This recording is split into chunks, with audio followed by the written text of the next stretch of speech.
እልልልልልልልል ደስታ እንግዲህ ለሩትዬ ሽማግሌ ላከ። ሽማግሌውን ሩትዬም ተቀበለች። ደስታ በደስታ አበደ። ደስታ በደስታ አበደ።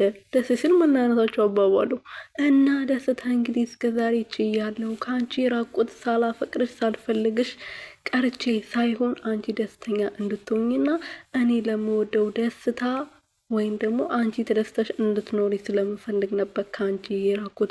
አብርሃም ደግሞ ለአንቺ ካልሆነ ለአንቺ ቦታ ማይሰጥሽ ከሆነ እድሜ ልክሽን እንደ ልዕልት ተንከባክቤ ከነ ልዑል አኖራችኋለሁ፣ እንደ እንቁላል እንደ ንግስት አኖርሻለሁ የኔ ንግስት ብሎ እንግዲህ ሽማግሌ ልኳል ማለት ነው። ሰላም ሰላም ቤተሰብ እንዴት ናችሁ? እኔ ያለው ፈጣሪ የተመሰገነ ይሁን። በያላችሁበት ሰላማችሁ ለሁላችሁም በተለይ ለመዳም ቅመሞችዬ ሰው ሀገር ላላችሁ በሙሉ ሰላማችሁ ብዘት ትረፍረፍ ይበልልኝ።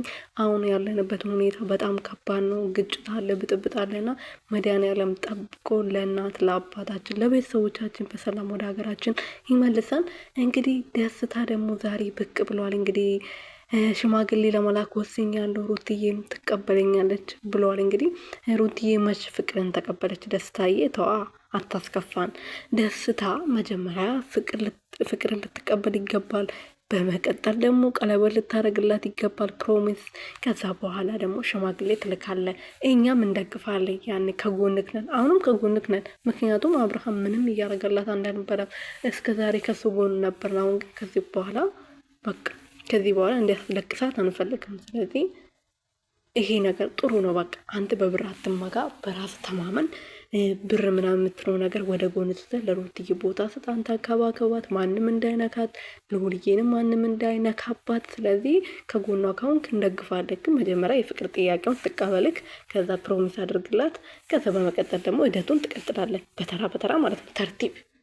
ተርቲብ አለች ማሚዬ፣ የኛ ቤት መዳማችን ማለት ነው። በተርቲብ አድርጎ እቃውን ትላለች እና በተርቲብ ነው የምትሄደው። መሄድ አለበት። መጀመሪያ ፍቅር ጥያቄውን ትቀበልና ከዛ በኋላ ሽማግሌው ይላካል። በሚገርም ሁኔታ ነው የምልከው ብሏል። ተልኮ ተደርጎ የማይታወቅ ነገር አድርጌ አዎ እና